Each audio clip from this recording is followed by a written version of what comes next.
दोस्तों, राजनीति में कुछ पल ऐसे आते हैं जब कोई नेता सिर्फ नेता नहीं रहता बल्कि अपनी पार्टी की पूरी राजनीतिक संस्कृति और तेवर का चेहरा बन जाता है। सोनारपुर में अभिषेक बनर्जी के साथ जो हुआ उसे देखकर कई लोगों को ममता बनर्जी के पुराने संघर्ष याद आ गए होंगे।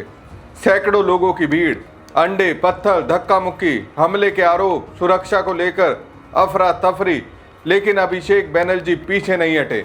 बताया जा रहा है कि उन्हें रोकने की हर कोशिश हुई मगर वो गाड़ी से उतरकर पैदल आगे बढ़ते रहे। जिस तरह ममता बनर्जी ने अपनी राजनीतिक जीवन में कई बार सड़कों पर संघर्ष की राजनीति की, उसी अंदाज में अभिषेक भी उस दिन चुनौती का सामना करते नजर आए। उनका चश्मा टूट गया, कपड़े फाड़ दिए गए, घड़ी छीन ली गई, सुरक्षा कर्मियों को उनके सिर पर हेलमेट तक पहनाना पड़ा, लेकिन वो लौटे नहीं। यही वजह है कि अब बंगाल की राजनीति में चर्चा शुरू हो गई है कि क्या सोनारपुर की यह घटना अब बीजेपी पर भारी पड़ेगी। दोस्तों, आखिर सोनारपुर में उस दिन क्या हुआ, अभिषेक पर हमले के आरोपों के पीछे पूरी कहानी क्या है और क्यों कहा जा रहा है कि इस घटना में लोगों को ममता बनर्जी की पुरानी लड़ाकू राजनीति की झलक दिखाई दी। नमस्कार दोस्तों, मैं हूं परवीन सानी। दरअसल दोस्तों, पश्चिम बंगाल के सोनारपुर में टीएमसी सांसद अभिषेक बनर्जी चुनाव के बाद हुई हिंसा में पीड़ितों से मिलने पहुंचे, जहां अचानक गुंडों ने अपनी हनक दिखाकर ये बता दिया बीजेपी की सरकार आने के बाद कानून व्यवस्था की स्थिति किसौल जा रही है। अभिषेक बनर्जी पर कच्चे अंडे फेंके गए, धक्का मुक्की की गई और जब ये हो रहा था तो पुलिस दिखकर भी मुझे नहीं दिखी। प्रयास हो रहा था कि अभिषेक बनर्जी किसी भी तरह अपने कार्यकर्ता के परिवार तक नहीं पहुंचे। करीब 4:30 बजे अभिषेक बनर्जी सोनारपुर पहुंचे।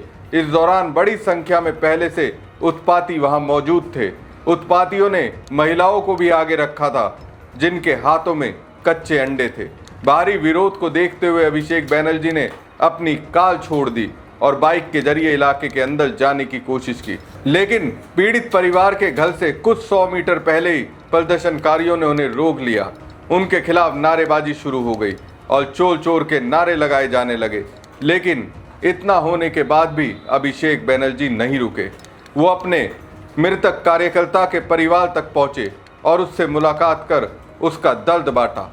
अभिषेक बनर्जी ने सीधे बीजेपी पर आरोप लगाया है। उन्होंने कहा है ये सब पूरी तरह बीजेपी द्वारा स्पॉन्सर्ड है।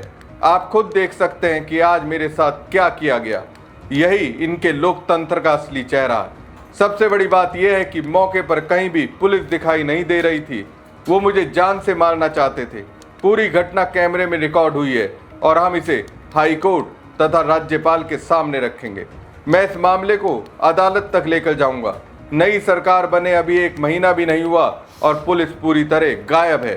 सुरक्षा कर्मियों ने मुझे हेलमेट पहना दिया जिससे मेरा सिर बच गया, लेकिन हमलावरों ने मेरे कपड़े फाड़ दिए, मेरा चश्मा तोड़ दिया और मेरे साथ बदसलूकी की। अगर वो हमें मारना चाहते हैं तो मार दें, लेकिन मैं ये इलाका छोड़कर नहीं जाऊंगा।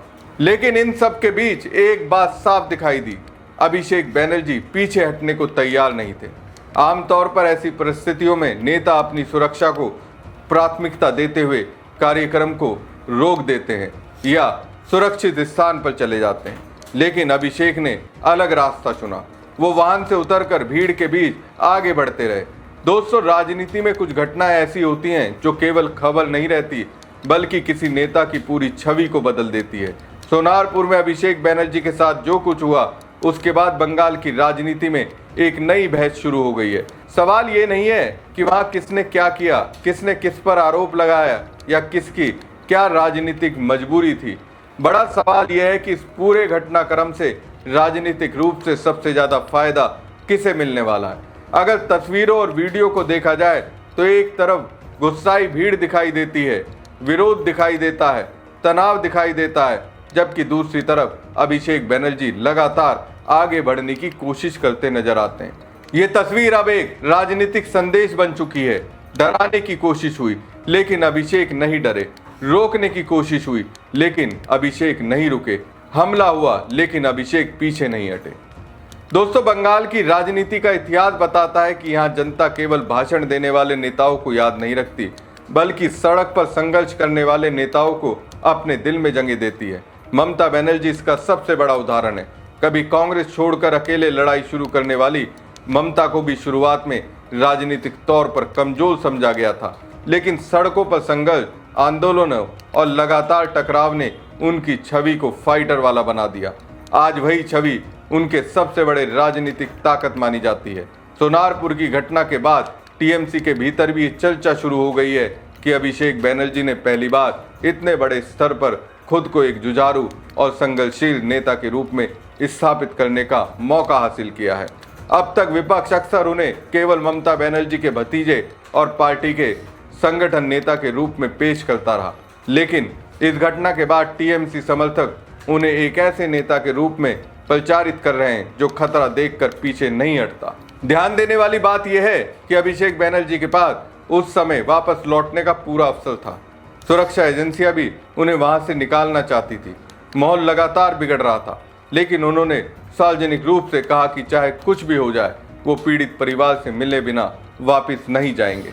राजनीति में ऐसे क्षण बहुत कम आते हैं जब कोई नेता अपने समर्थकों को ये संदेश दे पाता है कि वो केवल मंच से भाषण देना नहीं आया, बल्कि संकट की घड़ी में भी मैदान छोड़ने वाला नहीं है।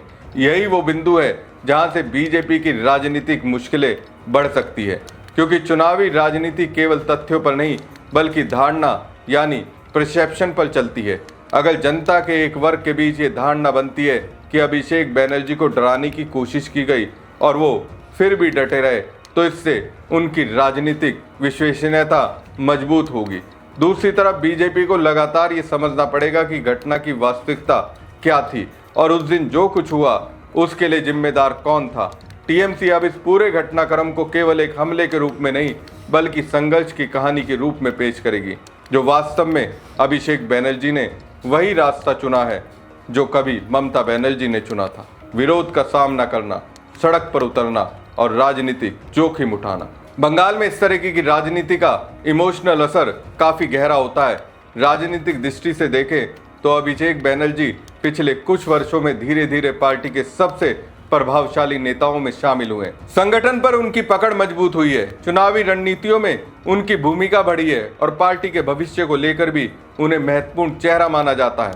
लेकिन बड़े जन नेता की छवि केवल पद या संगठन से नहीं बनती, उनके लिए संघर्ष की कहानियां चाहिए होती हैं, विवाद चाहिए होते हैं, चुनौतियां चाहिए होती हैं और उन चुनौतियों का सामना करते हुए दिखाई देना पड़ता है। सोनारपुर की घटना अभिषेक को ठीक वही अवसर दे सकती है। बीजेपी के लिए चिंता की बात यह हो सकती है कि अगर ये घटना लगातार चर्चा में बनी रहती है तो टीएमसी इसे इमोशनल और राजनीतिक दोनों स्तर पर बुनाने की कोशिश करेगी।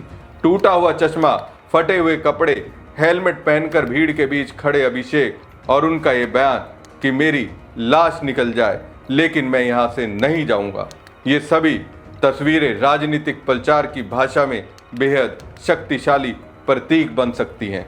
यही कारण है कि आने वाले दिनों में ये लड़ाई केवल सोनारपुर की घटना की नहीं रहने वाली, ये लड़ाई उस राजनीतिक छवि की होगी जो इस घटना से तैयार हो रही है। और सबसे बड़ी बात, जो सबसे बड़ा मैसेज होता है, वो अभिषेक बैनर्जी ने दे दिया है कि हम अपने कार्यकर्ताओं के साथ मजबूती से खड़े हैं और ये मैसेज बहुत दूर तक जाएगा। जो छिटक कर टीएमसी के नेता या कार्यकर्ता जा रहे थे कि हमें अकेला छोड़ दिया गया है, वो अब शायद इनके साथ मजबूती से खड़े नजर आए। हमारी खबर आपको कैसी लगी कमेंट बॉक्स में कमेंट करके जरूर बताएं। साथ ही पेज को ज़्यादा से ज़्यादा लाइक और शेयर कीजिएगा। धन्यवाद।